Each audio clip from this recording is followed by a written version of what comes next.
Halo teman-teman, apa kabar? Semoga kabar baik selalu menyertai kalian semua.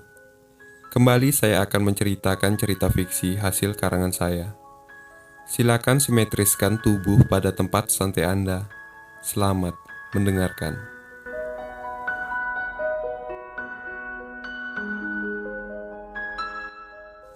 Pada suatu hari, di sebuah komplek perumahan, ada sepasang suami istri yang sedang mempersiapkan acara ulang tahun untuk anak laki-laki mereka. Anak mereka itu bernama Rama. Di ulang tahun ke-6, Rama meminta permohonan kepada kedua orang tuanya untuk memiliki seekor anjing.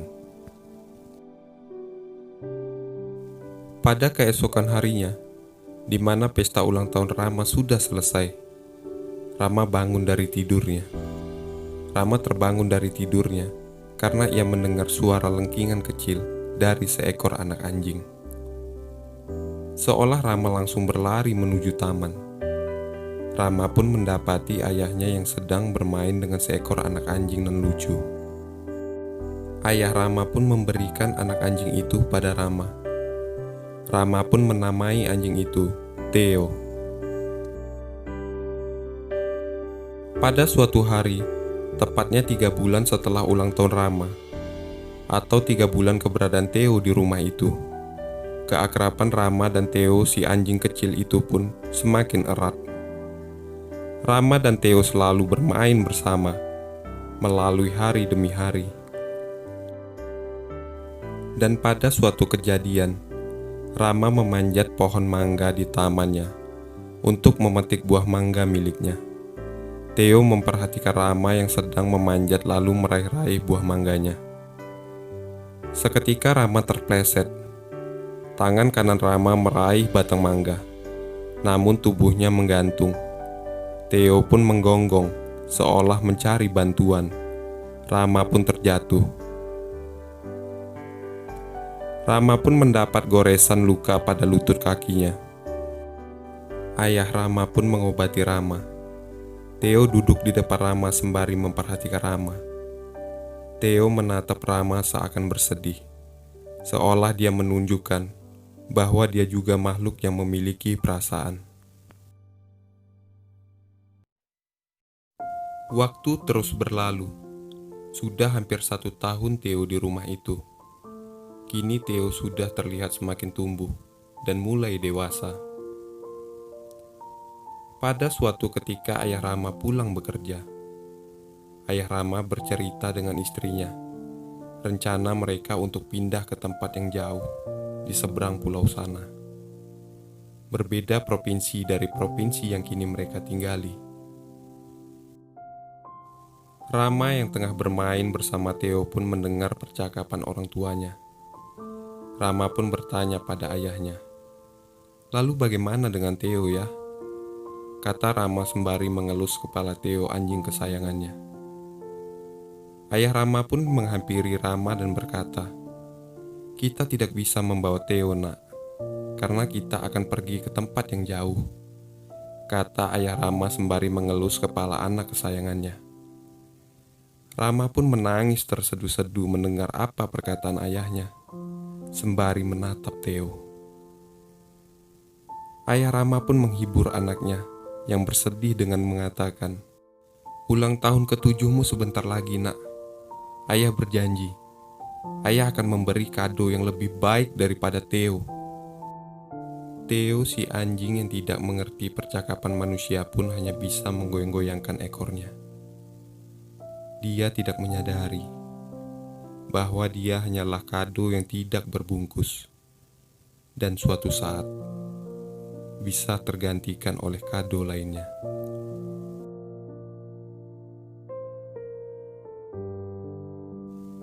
Hari di mana Rama dan Theo akan berpisah pun telah tiba. Rama beserta kedua orang tuanya menaiki mobil untuk menuju bandara. Theo seolah memiliki feeling yang tidak baik. Dia mengikuti mobil yang dinaiki Rama sampai pada bandara. Sesampainya pada bandara, Theo menghendus langkah kaki Rama yang memasuki bandara. Theo berlari menuju pintu masuk bandara. Namun Theo dihalang dan diusir oleh security. Theo pun duduk di tepian jalan di depan bandara tersebut, sembari menatap pada sebuah kaca. Di sebalik kaca tersebut terdapat seorang Rama yang menangis memperhatikan Theo. Itu adalah saat-saat terakhir mereka saling melihat. Pesawat yang ditumpangi Rama beserta kedua orang tuanya pun terbang. Rama pun sudah tidak dapat terlihat lagi oleh Theo. Aroma khas tubuh Rama pun sudah mulai tidak dapat terhembus lagi olehnya. Theo pun memilih untuk berjalan menuju pulang. Sesampainya di rumah, Theo mendapati pintu pagar yang tertutup rapat. Tidak ada satupun celah untuk dapat ia masuki. Hujan pun datang. Theo berteduh di samping rumah tetangga keluarga Rama, tepat di rumah yang ia tinggali. Namun rumah itu sudah tidak lagi menjadi tempat tinggalnya. Beberapa hari kemudian, pagar rumah milik keluarga Rama pun dibuka. Ada keluarga baru yang mendatangi rumah itu. Seketika jiwa penjaga yang dimiliki anjing seperti Theo pun keluar. Ia menyerang keluarga itu. Keluarga itu pun menghujani Theo dengan bebatuan, hingga membuat Theo terpontang-panting berlari. Ini adalah kali pertamanya Theo diperlakukan seperti itu.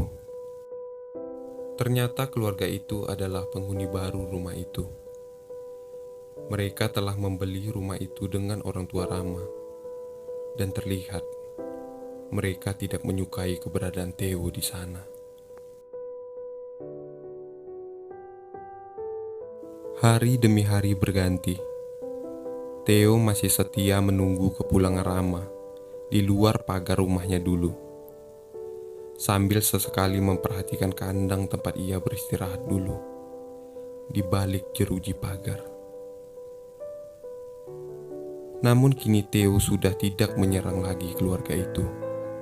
Seolah dia sudah tahu, keluarga yang kini menunggu rumah itu adalah pemilik baru rumah itu.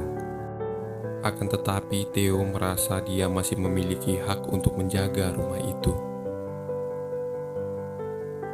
Kini Theo hidup dengan cara mengelilingi komplek bersama langkah kecilnya. Theo yang dibesari dengan kasih sayang Rama, kini hidup bergelut di jalan dan mengais sampah untuk ia makan.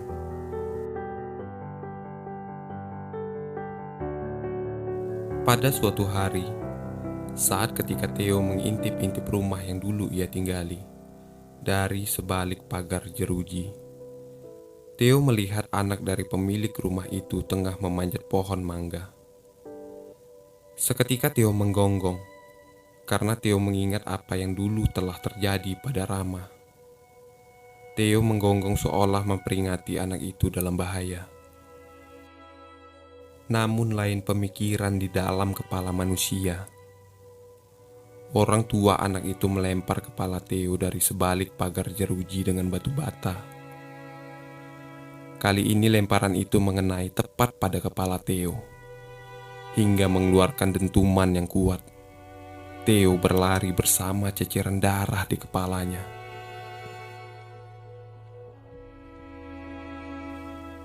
Malam pun tiba. Tepat pada pertengahan malam Theo kembali ke rumah itu, dengan membawa bekas darah yang masih menempel di kepalanya. Theo masih tetap setia menjaga rumah itu.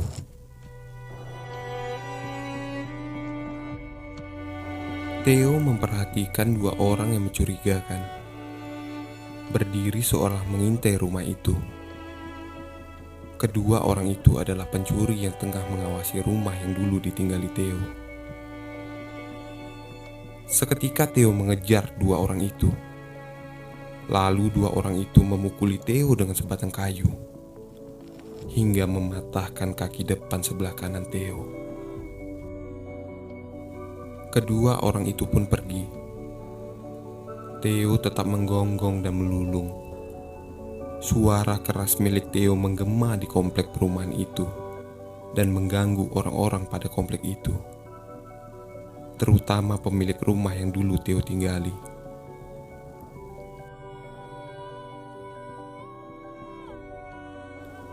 Matahari pun terbit. Theo tengah tertidur di jalan di depan rumah yang dulu menjadi tempat tinggalnya.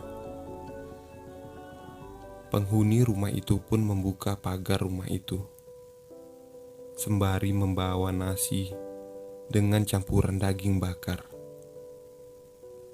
Seketika Theo terbangun dan melihat orang itu. Orang itu pun meletakkan makanan yang ia bawa di sebalik pagarnya. Theo mendekati makanan itu dengan berjalan pincang, mengangkat kaki depan sebelah kanannya yang kini sudah patah, dan bekas darah yang mengering di kepalanya. Theo pun memakan makanan itu, sembari sesekali menatapi orang itu, seolah Theo merasa senang, karena kali ini sudah ada lagi orang yang peduli padanya. Ekor Theo pun bergoyang-goyang. Rintihan kecil dia keluarkan seolah dia manja dan berterima kasih pada orang itu. Namun seketika dia tersungkur sambil menatapi orang itu. Ternyata makanan itu sudah dicampuri racun untuknya. Perlahan ia pejamkan matanya, sembari mengingat Rama pada ujung nyawanya. Theo pun tewas.